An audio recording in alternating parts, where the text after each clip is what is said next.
Despite not likely being a Mac only event, there seems to be a lot of focus this week, especially in the community, on Apple's next event, which we're expecting to happen around March 8th. And many people are speculating on what kind of a Mac announcement might be at that event. We're expecting a new iPhone SE and an entry level iPad, but there's also this possibility, and we've been discussing it here on the show, of new M2 Apple Silicon Macs. So that's the next generation of Apple Silicon, and the rumor mills have been buzzing about that this week. I think one thing that kind of kicked it off was earlier in the week, 3 new Mac models were spotted in the filings to the Eurasian Economic Database, and that's a database kind of like the FCC database where Apple has to post new models of devices and machines that are going to be coming out. And they posted A2615, A2686, and A2681 to that database and noted that all of those products or devices were running macOS Monterey. So that indicates these are likely new Mac models. Now, the models I would assume would be a 13-inch MacBook Pro, possibly a new MacBook Air, and possibly a new Mac Mini, because those are all of the successors to the current M1 versions of those models that came out last year. So it would make sense that Apple would be updating those to M2, but that may or may not be the case. That may or may not be what Apple actually announces on March 8th. And again, March 8th, that's a speculative event date too. That's just when we're assuming they're going to have their next event, but obviously invitations haven't gone out, so anything could change at this point. But in a recent note from Bloomberg's Mark Gurman, he thinks that Apple will announce the updated entry-level MacBook Pro and the updated Mac Mini, but that the MacBook Air might likely come later in the year, even all the way as far out as the holidays. He thinks that'll be more of a holiday model. So that'll be interesting to see if, those are the two models that actually show up. Now,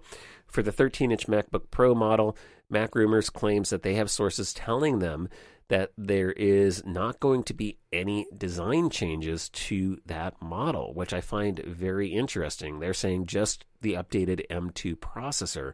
And so, as you might imagine, that means it's going to keep the touch bar. It's not going to gain the notch. It's not going to have ProMotion like its bigger 14-inch and 16-inch sisters. So that feels really odd to me, because Apple wouldn't be bringing the models together with the same design language, and it would leave the 13-inch MacBook Pro as the only notebook in the lineup that still has a touch bar, which has never been a very popular feature, so I don't see the reason to retain it. Now, the notch, I can kind of fall into understanding that because you have a smaller screen, there's not as much screen real estate, but Apple managed that on the 14-inch model, so you wouldn't think it would be that big a difference, and you would think they'd really want to standardize that design language, because the notch, like it or hate it, is now kind of the Apple notebook thing since they brought it out on the new models, the 14-inch and 16-inch MacBook Pro. But ultimately, it means for the updated M2 MacBook Pro that Apple would be just adding 2 graphics cores to the chip.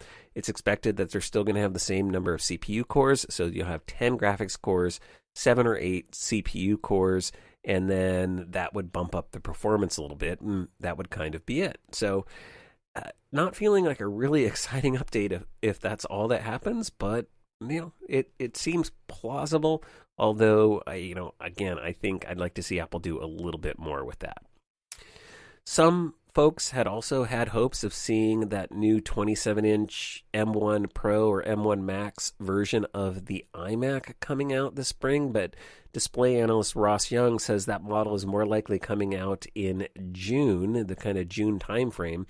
I honestly felt the Pro announcements like the new Mac Pro, Apple Silicon Mac Pro, and the updated 27-inch iMac Pro would be around Worldwide Developer Conference. That seems to make sense to me. Those are more pro-level systems. Ross Young says that Apple has been working on a mini LED version of the 27-inch iMac for a while now. It's likely going to come with that Pro moniker. He had previously said that it was possibly arriving August or September that Apple would begin production in the June timeframe. He's now moved that up a little bit, and so we could see that in his mind a little bit earlier. But again, I always kind of felt, and I think I talked about this on a previous show, always kind of felt like we'd see the Pro models around June. So I'm still thinking that's going to happen. 27-inch iMac Pro, Pro Max version of the iMac, and then the Mac Pro. The Mac Pro, my guess is at Worldwide Developer Conference, they're going to kind of preview it to developers, and it probably won't actually be shipping for quite some time, probably until the fall. But we'll have to wait and see. That's just pure speculation on my part. But that's kind of the latest rumors going on around Mac models. Now, one other bit of Mac news that came up this week that I wanted to talk about a little bit was a company that makes a password cracking tool called Passware claims that they've found a vulnerability in Apple's T2 chip that allows them to bypass the password lockouts and to crack passwords on that machine. Now, this is a company that already has a tool that uses GPU acceleration to make basically brute force password attacks on systems at the rate of tens of thousands of passwords per second, and that can potentially crack passwords on older non-T2 Macs. But the password lockout feature on T2 Macs has previously kind of thwarted them, and supposedly this workaround that they found allows them to get past that. So they'd still have to go after forcing the password. Prior to this, they'd actually have to try to brute force the decryption key for the T2 chip, and that would take millions of years just because of the complexity of that. But with this new method, they're saying, hey, we can get past the password lockout, although it's still at an extremely slow rate. So not tens of thousands of passwords per second. They're saying around 15 or so attempts per second. So it's still pretty slow. So as long as you have a good, random, and sufficiently long password, it should still take thousands of years for this thing to brute force crack the password. So I don't think we have to worry about this too much. If you have a short, say 6-character or shorter password and it's not random and it contains dictionary words, they're saying they can crack that in as little as 10 hours or so, something like that.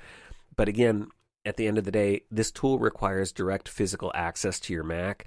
So if you choose a good password, you stay in control of your own computer, you should be totally fine. There's nothing to worry about with this. So I typically don't talk about these kind of exploits because I think oftentimes the media makes it sound much worse than it is. I did want to talk about this one in case you saw it because it's not the kind of thing we need to panic over.